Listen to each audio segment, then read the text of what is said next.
Test, test, test. Good. Okay. Salili Swagwake, Galun Days, New Guts. My name is Sid White. I work at United Comprehensive Health Division as the Assistant Division Director. I'd like to welcome you to tonight's meeting. This is our fourth meeting back from COVID-19. So we are at the Anna John Resident-Centered Care Community Congregate Meal Site. So our topic tonight is breast cancer awareness and updates. Here's my contact information, my work email, and my telephone number. I always have a open door policy. If there's any community concerns or questions, feel free to contact me. Our presentation QR code, we did load this on the internet. We will have two surveys. One survey will be for in-person attendees, the other survey for virtual. We really put some time to develop the virtual presentation, as we noticed we had quite a few views with this. Housekeeping. Meeting format, again, we have the in-person with the virtual. It'll be available after. This is going to be streamed and recorded. Our restroom locations, we have our male and female restrooms out the door here. We do have a light meal. If you need assistance, please raise your hand and we'll have staff bring you a meal to assist. And then we have our program leadership available for questions after the meeting. This is your meeting, so if you do have questions, feel free to chime in. Otherwise, we'll proceed along with the presentation. Our vision, a progressive, sustainable health system that promotes Ji'nyukwatlihoda, or our ways. Our mission is that we provide the highest quality holistic health care to ensure wellness for our Oneida community. Our values, responsive leadership, communication, trust as a foundation, safety, culturally sensitive care, and respect. One of the initiatives that we have as a division is start involving our vision, mission, and values at all our meetings so that our staff are aware of why we're here, which is essentially to serve our patient population. Our 5 principles of nation building: transformational leadership, strong governing systems, cultural relevancy, strategic outlook, and then sovereignty.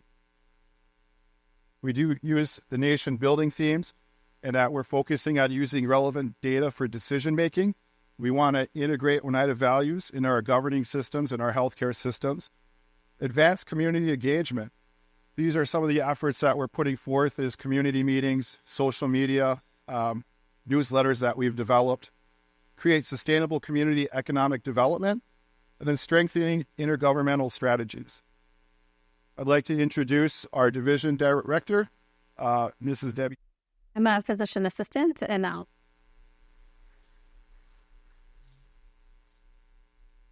thank you, Sid.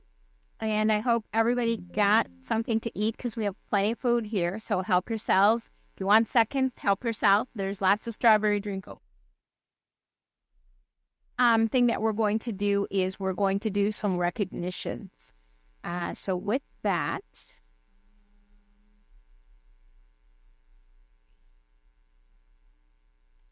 there we go. So our first one that we want to pay some acknowledgement for, executive assistant. I'm sure many of you have seen her around. If you haven't, it's amazing that you haven't. She's celebrating 45 years of service. On September 24th, 1979, Henry Cornelius joined the dental department for the United Comprehensive Health Division. Henry's very shy, so she didn't want to be here for the acknowledgement tonight. She didn't want to be here for the acknowledgement at the business committee meeting either, but we want to thank Henry and give her a round of applause for 45 years of service. Thank you. All right. And I celebrated 41 years of service with the Oneida Nation on August 29th. I was only 4 years old, so I started that long ago. And then our next one is Mercy Danforth. Mercy is right over here. Mercy is our Director of Business Operations, and Mercy was 3 when I started, and I was 4. So she's celebrating 37 years of service as of September 21st, 1987. So let's give Mercy a round of applause. Next is Michelle Kimps, Michelle Giese. Michelle Kim she's a certified medical assistant. She started on August 29th, 1988, and she celebrated 36 years of service. I always tease Michelle because I was on the hiring committee that hired her. Anna John was one of the other individuals that hired her, and I always tease Michelle because Anna said, I don't think we should hire her. I can't hear her she's not very loud. I couldn't hear her over the air conditioner, she said. But I guess if you say she's okay, we'll hire her. So Michelle Kemp. Our next acknowledgement is for Sandy Seeloff. Sandy is the optometry supervisor. Sandy celebrated 35 years of service with the Oneida Nation on September 25th, 1989. So welcome and thank Sandy for all of her hard work and dedication. Thank you, Sandy. Next, Susan Higgs. Susan is our manager of WIC and Nutrition. On August 3rd, 1992, Susan joined the Oneida Nation, and she has celebrated 32 years of service with the Oneida Nation. Thank you, Susan, for all your hard work. Our next acknowledgement is for Leslie Ness. Leslie is now our shipping and receiving specialist. She joined the Oneida Nation on August 9th, 1993, and she celebrated 31 years of service on August 9th. Thank you, Leslie. Our next one is Mary Kreischer. Mary Kreischer is the Behavioral Health Director. She joined the Oneida Nation on October 5th of 1994 and celebrated 30 years of service with the Oneida Nation. Thank you, Mary.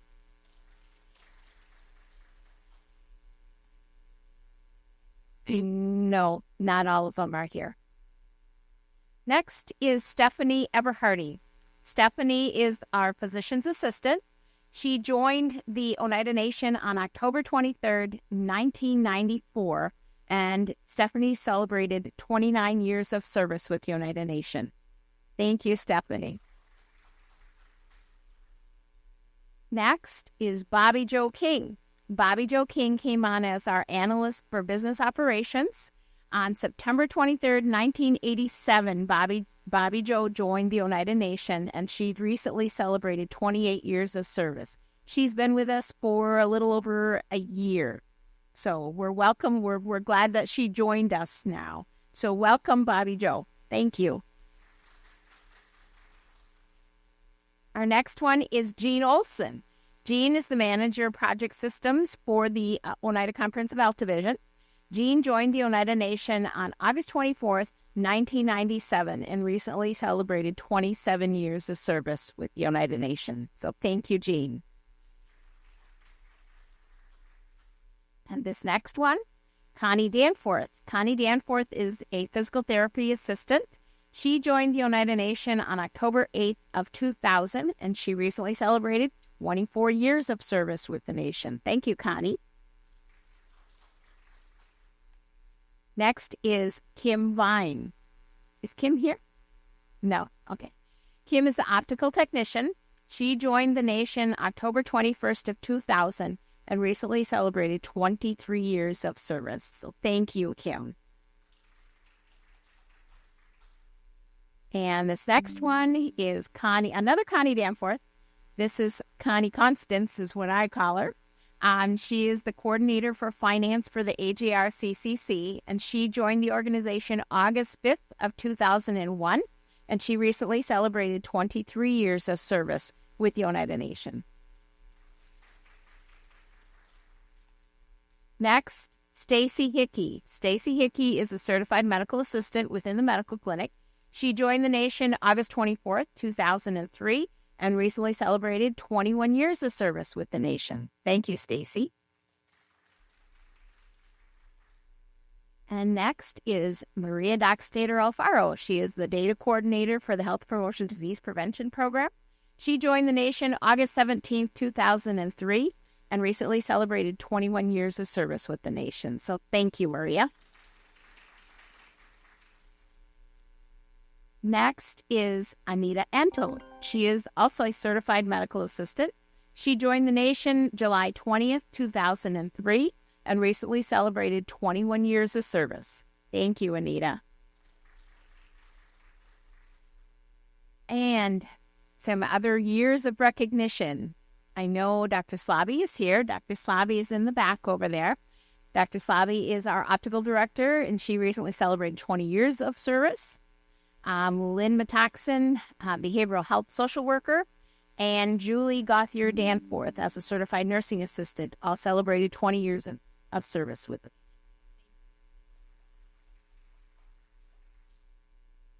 Next is 19 years of service. Dr. Michael Flood, medical internal medicine physician. Stephanie Ranke, he is right over here. Health promotion, disease prevention manager, and Gwen Genio, pharmacy clerk. So thank you, ladies, for all of your service. Next is 18 years, Jessica DeGroot, behavioral health psychotherapist. See Jessica here. And then Jessica Danforth, pharmacy technician. Thank you. 17 years of recognition, Brenda Hain, community health manager. Bonnie Kolwitz, certified diabetic educator. And Tiffany Prodwell, pharmacy technician. 17 years. Thank you, ladies. Did I miss one? No. 16 years, Felicia Brunette, dietary supervisor. Barb Schofield, billing specialist. Carrie Hobbick, laboratory. Cindy John, medical nursing, registered nurse. Gwendolyn Kennard, dental assistant. And Chia Mao, AJR CCC, certified nursing assistant. Thank you. 15 years of recognition, Carol Torres, community health. Jennifer Rosner, credentialing specialist. And Regina Summers for billing. Thank you. Okay, this next one is some other special recognitions that we'd like to acknowledge. This is our intern recognitions.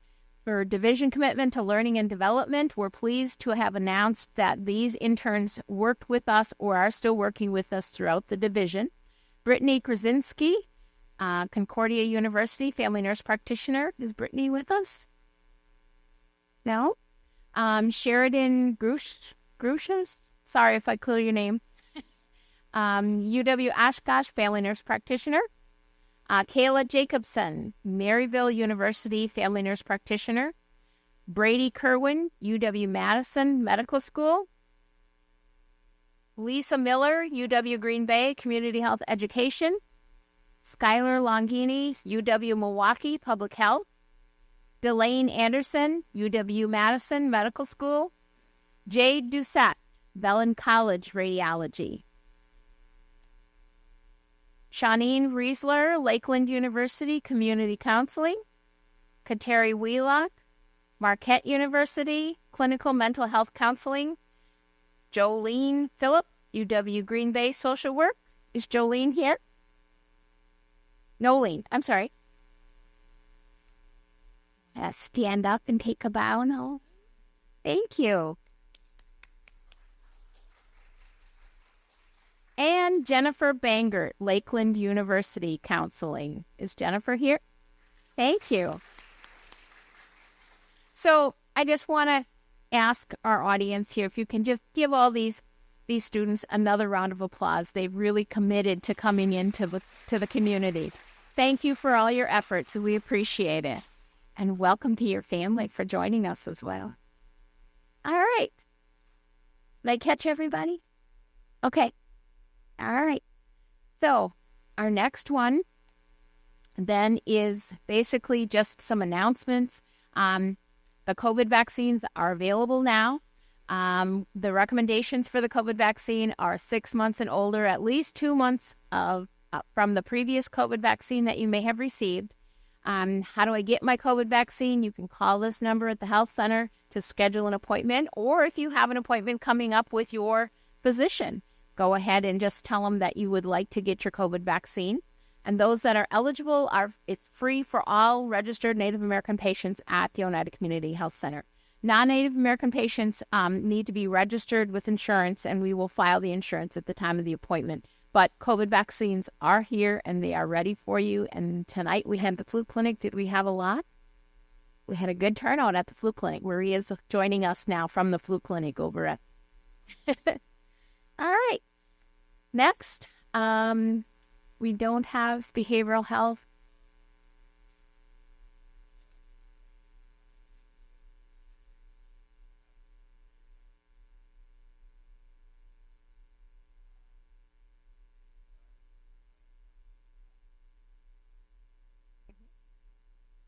Okay. Thank you. We wanted to have this discussion and just make that announcement. You may have seen it in the community. You may have heard that we're providing a new pilot project over at the Oneida Community Health Center, and that is called the Medically Assisted or Medication Assisted Treatment Pilot. We're in partnership with Behavioral Health, and the program that we're having is basically to allow for individuals that say maybe having some issues with addiction, and the Suboxone induction is what is being utilized for detox for patients that are having problems with withdrawal from opioids. And our pilot, I'd like to announce, if you could come on forward, Crystal. Crystal Peters is our nurse practitioner who is currently providing those services through the medication-assisted treatment pilot. Our second provider will be joining us. Is Seth here, or he didn't come over? No. Okay. So this is Crystal Peters. She is actually the nurse practitioner. She's been working within the clinic, but she has agreed to take on this pilot and this program. So she is meeting with all the patients, providing those services. And then there's a coordination of those services with Dr. Parikh, who's the psychiatrist. And so basically, you want to talk a little bit about the program? Just tell people what's going on. Sure. So whether you are ready for treatment or want to find out about treatment, whether it's substance abuse, alcohol abuse, any concerns you have with that, we'd be glad to meet with you. If you're ready for treatment, we can get you scheduled. There's substance abuse walk-in, so Monday through Friday with OBH from 8 to 10.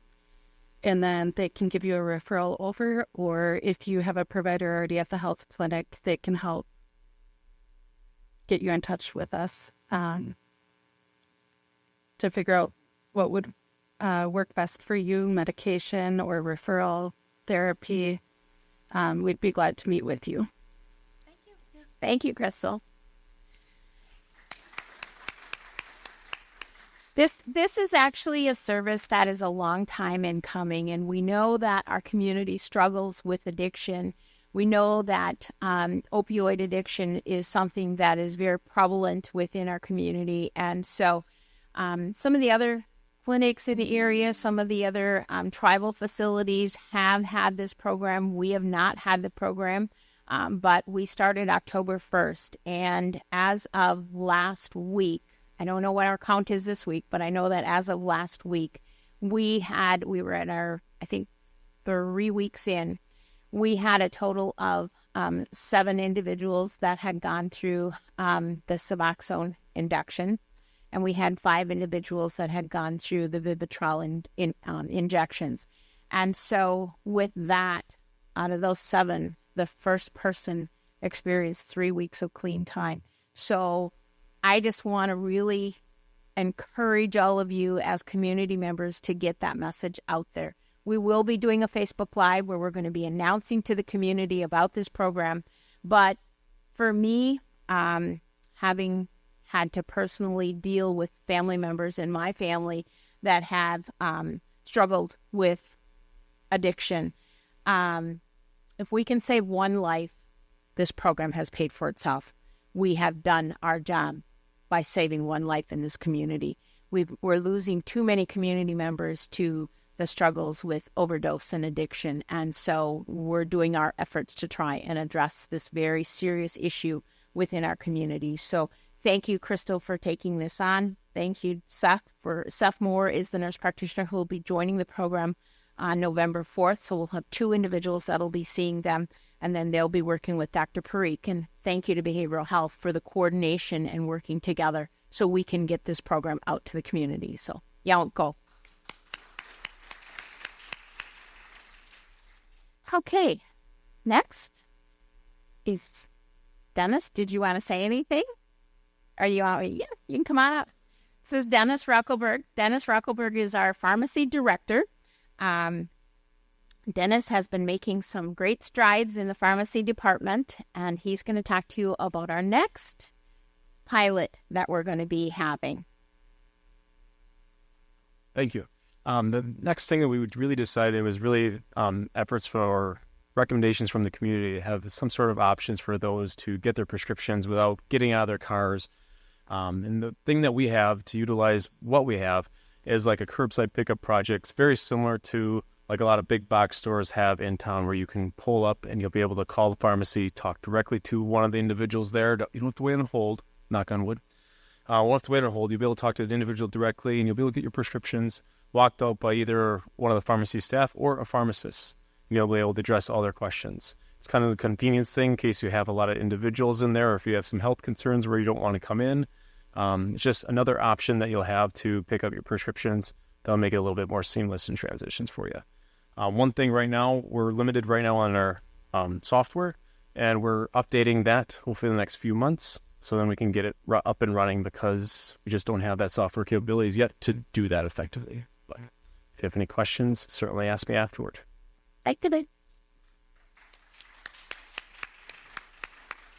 We do know that a number of you in the community have asked for things like a drive-through pharmacy. Dennis worked the drive-through at a very popular retail pharmacy. He knows what it's like, and so we want to try to learn from the lessons that he has. And so we're going to try this versus a drive-through pharmacy to see if we can help to address what the community's needs are in a much more efficient way than having a line of cars around the building. We want to avoid that if we can. So curbside pickup project is coming up. So thank you. Next is just an introduction for our medical director. We know that she wasn't able to be with us tonight, but she has some additions that we want to announce to the community as far as new providers that will be joining us. And so Dr. Karen Lane is our pediatrician and also our medical director. And so we do have some recordings. If I just click it, it'll start. Okay. First is Dr. James. He is going to give you a little bit about his. I'm a physician assistant, and I'll be seeing patients for same-day appointments. I have many years of experience in the emergency department, and I was ready to get into more community-based care and try to provide some patient services that way. I love the opportunity to meet many different people throughout the workday. I like to get to know people, try to meet them where they're at, work with them to help them be the healthiest they can be. Internal medicine is the care of adults and all their problems, whether it be hypertension, diabetes, obesity, whatever they have. And that's fascinating. Also, I have an interest in asthma and allergies. So asthma, I'll say a lot of asthma, I hope, and respiratory illness is what I like.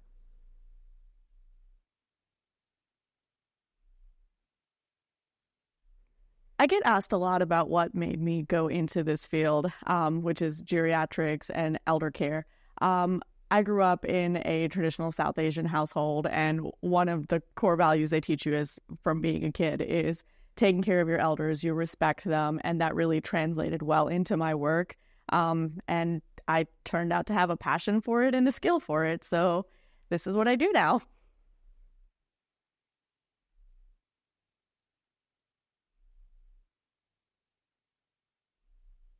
Well, basically, I am doing general dentistry and taking care of the Oneida members, dental health, and all phases from just basic preventative work to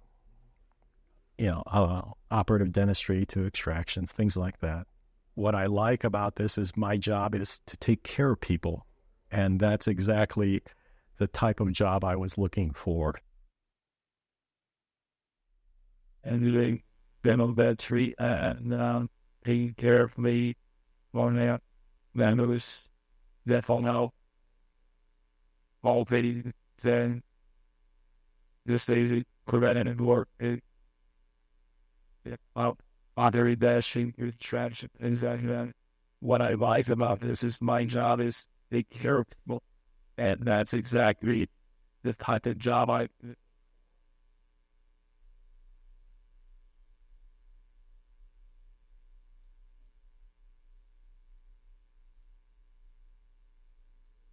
Isaac? Okay.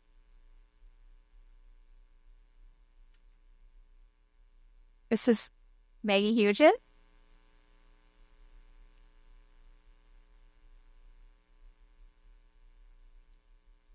Nothing.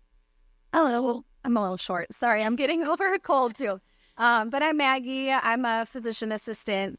New to the health center, started in August, but came from 15 plus years of working in the emergency department as a physician assistant. So I see same day patients, trying to just expand access and keep people, within the health center as opposed to always having to go to urgent care or the ER for things that we can take care of in the clinic. And it's been great. I love it. Thank you.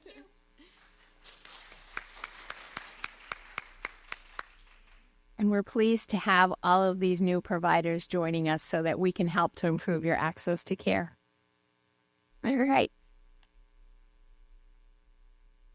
Next is our dental clinic. And I know Dr. White isn't here, but Angela is here in the back over there. Just to kind of give us some quick updates, additions.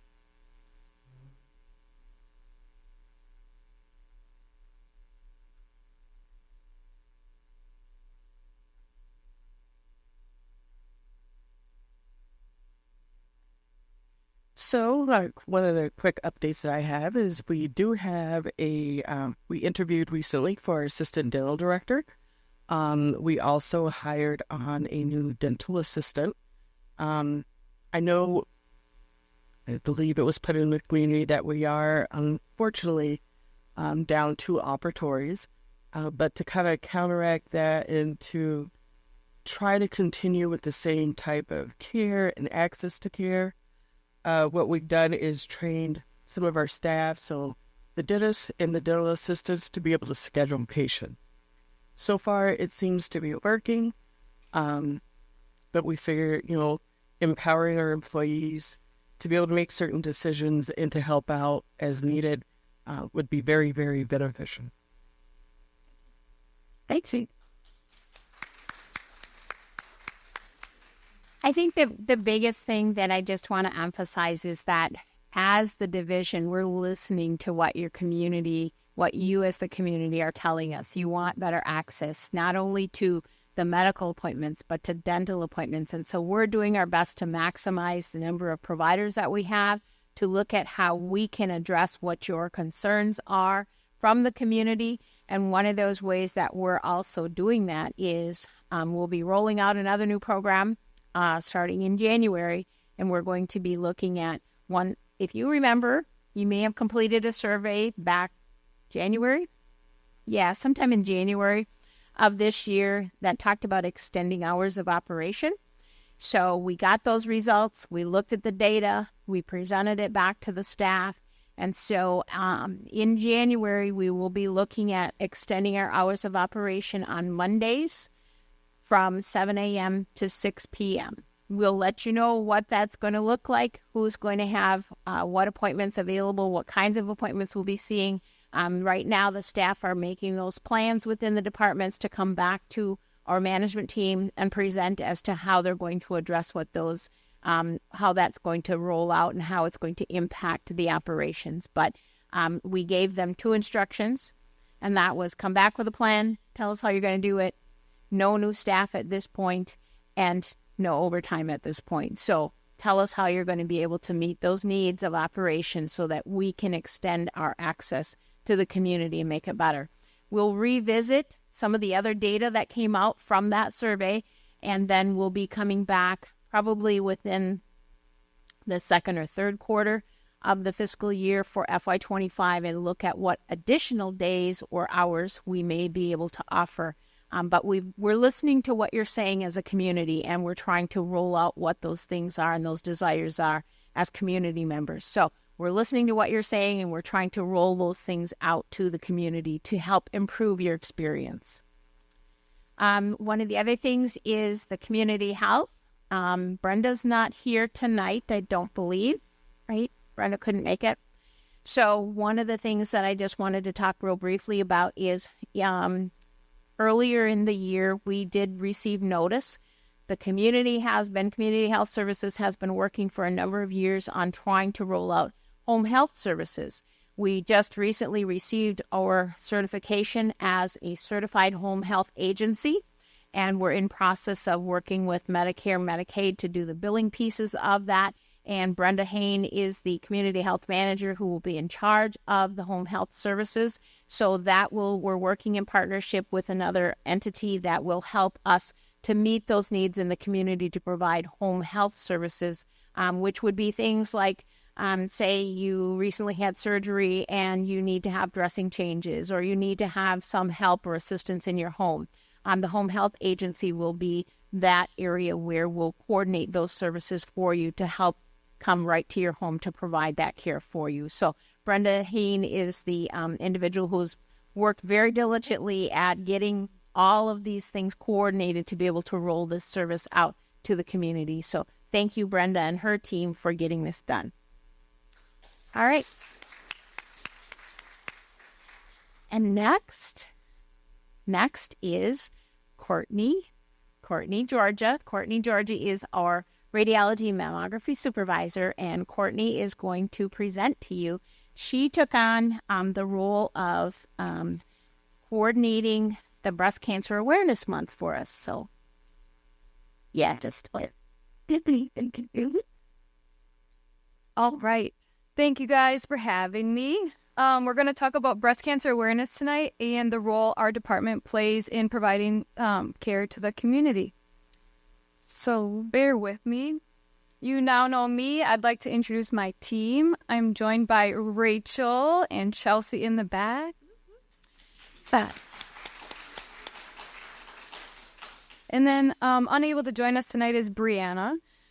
Between the three of us here, Rachel and I are going on 10 years of experience in our field of radiology, and Chelsea is going on 15 coming next year. I just want to take an opportunity to say how proud I am of you guys, and I appreciate all your hard work. Thank you. So let's dive into it. Our radiology mission statement: to provide compassionate, caring, and high-quality X-ray and mammography services to enhance the quality of health and wellness provided to the patients of the Oneida Community Health Center. Let's talk about breast cancer and some general facts. All right. So for the general U.S. population, 1 in 8 women will be diagnosed with some form of breast cancer in their lifetime. It is the most common cancer in U.S. for women, except for skin cancers. It accounts for 30%, or 1 in 3 of every new female cancers a year. One question while I was looking at these stats was, how can it be, the most common U.S. cancer except for skin cancers? And what I found is that because of the hormones that we experience through just our natural, like estrogen and hormones as being a female, that is why it's number 1. However, for Native American women, there's a 7% greater risk of breast cancer diagnosis, a 10% more likely chance to die from that. For the Native American community, it's some of the worst survival outcomes, and then they're most likely to be diagnosed before the age of 50. It's the second leading cause of death next to lung cancer. Some other important facts for the Native American population: Although cancer deaths drop for other demographics, they are not dropping for the Native American population. According to the CDC, it's actually rising, and it's rising by almost 2% in the young Native women in their 40s. And the question is, why? So, one reason why is they wait longer to be diagnosed. They wait longer to have that first screening mammogram. It's one of the lowest screening rates in the country. Following that screening, a lot of women who have abnormal results are less likely to then pursue the follow-up imaging needed to confirm and what could come from a biopsy. Mainly occurring in middle-aged women, and then median age diagnosis is age 62. All right, so breast cancer occurs when cells grow out of control and form tumors. It spreads by invading nearby tissues and through your lymphatic system and blood. Risk factors, uncontrolled factors, is being a woman, aging, and genetics. Controlled factors is smoking and alcohol consumption, physical inactivity and overweight, being overweight, and hormone consumption. There are 4 types of breast cancer. You can read them on the screen there. The most common is the second one, the invasive ductal carcinoma. There are subtypes of breast cancer that affect the connective tissues in the breast or the nipples, and then the ductal glands as well inside the breast, and they're explained here in this slide. Signs and symptoms. Not many of us would think there'd be so many signs and symptoms, but there are, and they range from different areas of the breast. Your nipples can change. As you know, most nipples protrude outward. If you ever notice that they flatten and then pull back into your chest, there could be a problem. Nipple discharge, anything other than your breast milk, anything green, red, bloody, anything like that, you need to have that checked out. There can be skin changes on the breast, dimpling, redness, flaky skin, and scaling. I know some of this can be chalked up to some dermal things, but they still need to be seen by your provider and addressed appropriately. There can be breast changes, so in size or shape in one or both breasts. There can be pain in the breast or the armpit area that does not go away. And then the most common one that we would assume is lumps and bumps.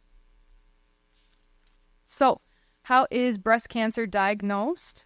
And that is through mammography and a mammogram. And I would like to bring Rachel up front. Give myself a break. No, I'm just nervous. Okay.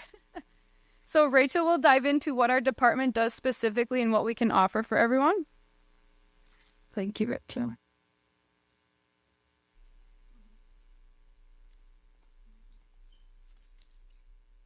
Hello, everyone. So how is breast cancer diagnosed? It's from mammograms, which is what we offer. Screening mammograms, to be specific. So our radiology department offers state-of-the-art screening mammograms. We're all highly skilled. We're certified in mammography. We have the 3D tomosynthesis imaging. So that just means more pictures for you of your breast for our radiologists to look at, rather than the 2D that we used to have. We still do have 2D. It's included in the 3D. That goes all into the radiology aspect, So what is the difference between a screening mammogram and a diagnostic mammogram? So here at the radiology department here, we do screening mammograms, which means you have no problems, no concerns. It's your annual it's like a physical basically for your breasts. It's not invasive.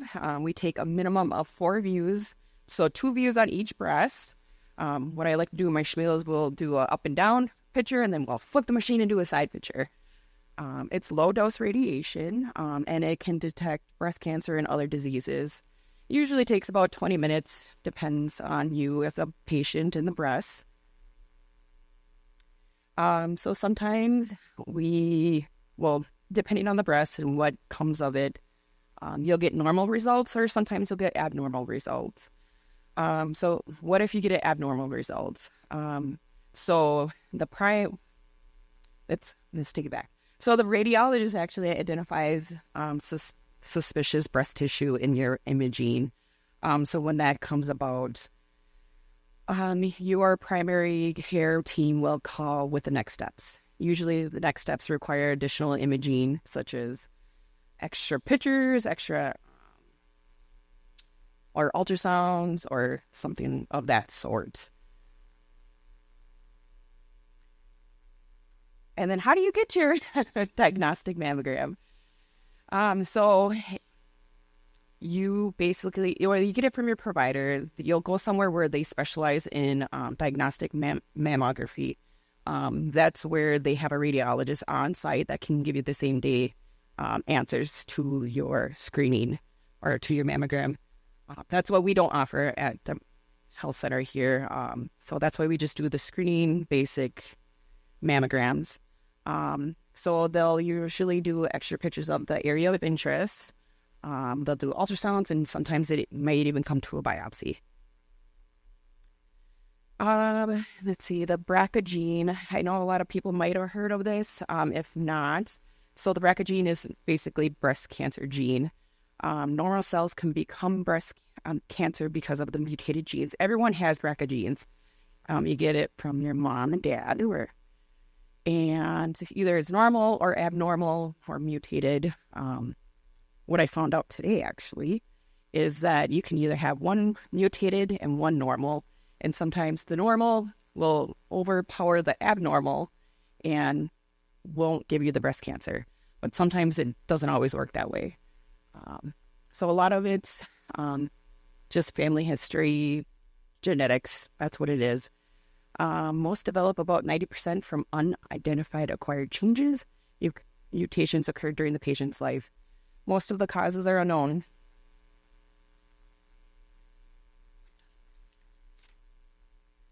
What does breast cancer look like? So breast cancer has many appearances.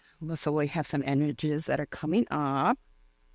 So these are pictures of the breast. So we do up and down picture and the side picture. Side picture has the pectoral muscle on there. And these are just pictures of, once you get your screening mammogram, sometimes there's suspicious areas. So you can't really see it on. Yellow circles of areas that are flagged. It's kind of hard to see in the lighting. What we're just trying to point out is, would you guys be able to notice the difference in any other part of that anatomy? But the radiologist, and part of our work is to take these pictures and get that information, get it, bring awareness to it, get it identified, and get you guys care. So these first cases, we are waiting on the results. These we don't have confirmation on yet. These could be benign. So this is the one where you get the abnormal results. Well, you get a phone call from a provider, say, hey, you need to do additional imaging. And it could be 99% of the time it's normal. They just want to make sure it's normal for you. There's some more breasts. Yes. Again, hard to see. Another thing is all breasts are different. You can tell in all these images, they're all different shapes and sizes. And then again, there's different abnormalities marked. Breast cancer comes, like we talked about, in several different types, and it looks many different ways. These are things that we did screenings on. These women have no concerns at this point. They are unaware that there could be any abnormality in their breast, and that's why screening is so important. Here is a confirmed case of breast cancer. Again, can you tell a difference? It takes your screening and then following up with the facilities that do the specialized breast care with the radiologist at your bedside.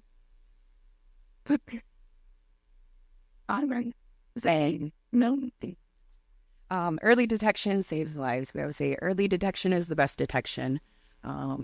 So every life matters. Every life counts. You'll have a 5 years of most people have 5 years survival rates of 99% with early stage detection. You have less treatment, recovery time, cost of care, provides annual reassurance of being cancer free. I like to say every body has breast tissue. Just saying. American Cancer Society guidelines. So this is kind of what we go through. We get our guidelines from. So we recommend women 40 to 45 to start, right? To start their mammograms. But usually like 40 to 54 years old, and you get your annual mammogram. Women 55 plus, you can get an annual mammogram. But it's really up to you, your provider. That depends on your family history, underlying health conditions. So we try to shoot for once a year. That's always our recommendation. But it's just, like I said, it's your choice in the end. So, and then the big question for us is always, when can I stop having mammograms? Never. No, I'm just kidding. So screening continues as long as a woman's in good health. You have a life expectancy of another 5 to 10 years plus. And usually I say, would you do treatment? If you were diagnosed with breast cancer, would you go through with treatment? If the answer is yes, then you should get a mammogram every year. All right. Thank you, Rachel. Yeah. All my stuff. All right. So some stats from our department. Over the last several years, these have been our totals. As you can see, 2024, we're blowing it out of the water. We have already surpassed last year, and we're still 2 months to go. So we really appreciate the conversation, the awareness, and bringing in the women to have their screening mammograms done. You guys can see also the effects of COVID in the couple of previous years there, but we are coming back strong. This year, we applied for a small grant through the American Indian Cancer Foundation, and we were selected as Pink Clinic Champions for 2024. We received $700, which we put towards window clings at the health center and also our community meeting here tonight. We were also given these wonderful shirts with the tribal recognition for Indigenous Pink. We have informative flyers that we have posted in our department. We were given a smudge kit, which is in back at the pink table there. And we were also given mini breast models with lumps. However, they did not hold up well with the playing around of them. So those have been retired. One thing about the American Indian Cancer Foundation and the grant award is that every year we want to celebrate Indigenous Pink. It's the third Thursday of each month. October 17th was this year. We want to honor all the Indigenous breast cancer warriors and survivors. We want to wear pink, as you can tell.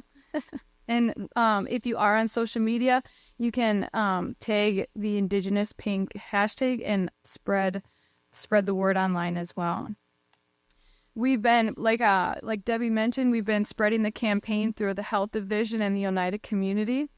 The business committee here jumped on board with us as well. They wore pink and took some pictures.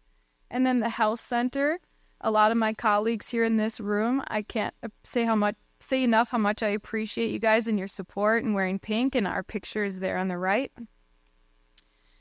And then just one more image to encourage getting screened. So we did a mini survey with the health division, division-wide, so including non-tribal personnel. Personally, have you experienced breast cancer? And the results was around 10%. Or have you known a family member that experienced breast cancer? And it was around 36%. For the tribal-only portion of that survey, you can see the difference in numbers, which I think directly relates to the disparities of the Native American women population. We see an increase in women who have personally experienced breast cancer or that can identify a family member who has experienced breast cancer. There's also several employee testimonials. I wanted to hear from my, I wanted to create like a safe space and hear from my colleagues and see what people are experiencing. So I've titled them either male or female, and then also tribal and non-tribal. So one female that is tribal, her comment was, "I was directly impacted as well as my children, husband, and extended family. We are very sensitive to one another's feelings and are steadfast on helping others and their journey. We had a male tribal member who says, my sister had breast cancer at less than 35 years in age. I think that speaks to the data we've touched on earlier in the presentation. It's young women, and getting screened or addressing any kind of concern early is going to save lives. So let's go to the bottom right. Female tribal. I have an aunt on my mom's side, aunt-in-law on my husband's side, and cousins who all had breast cancer, and they're all survivors.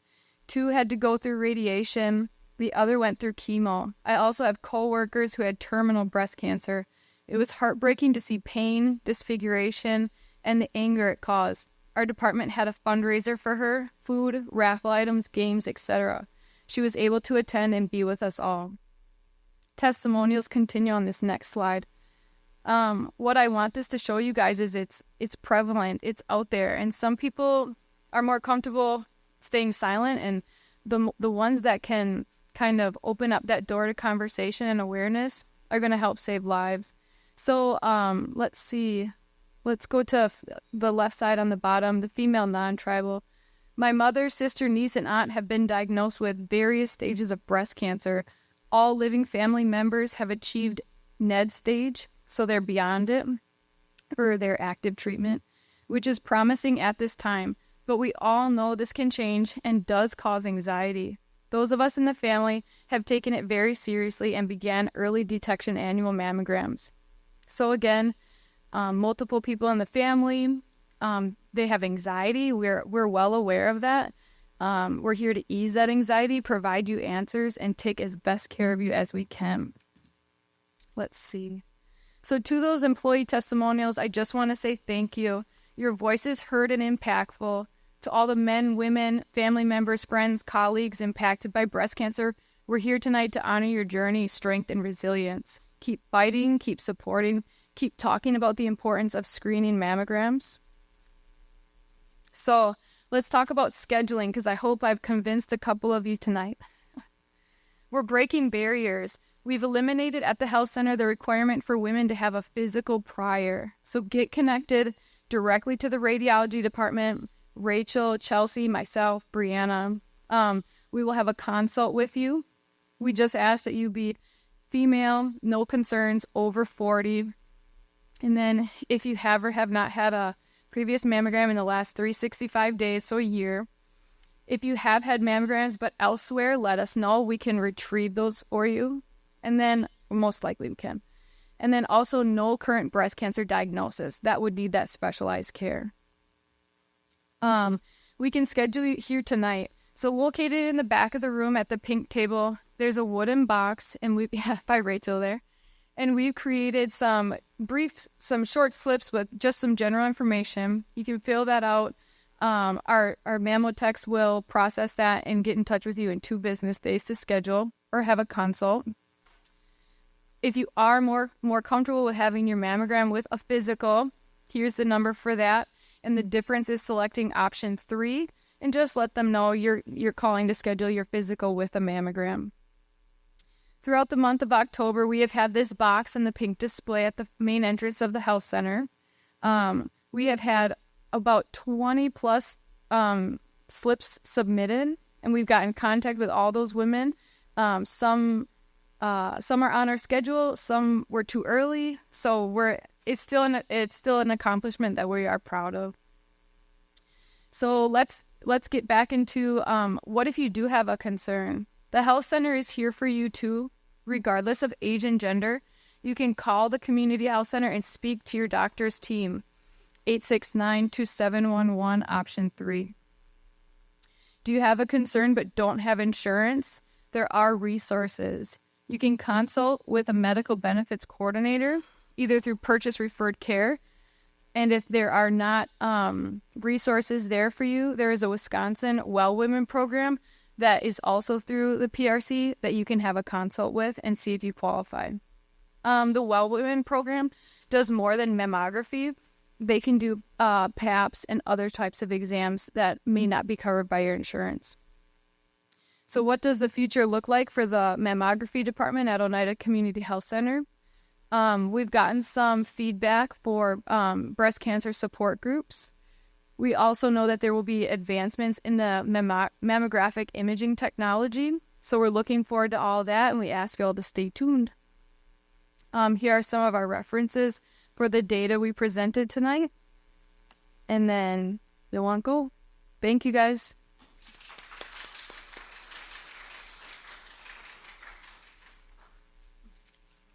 Sorry. I want to thank Courtney and staff for the presentation. I know they did a lot of hard work this October, so very impactful. I'd like to open it up for any questions or comments or feedback from audience members. We did bring a second microphone, so if you do have a question or comment, that it would do better with the stream. We do have survey that will go around, so if you can take the time to complete the survey. As always, we are available for questions, comments. Our contact information is there. We do have our staff here that will hang out, so if you have any questions or just want more information, please feel free to touch base with them. Go.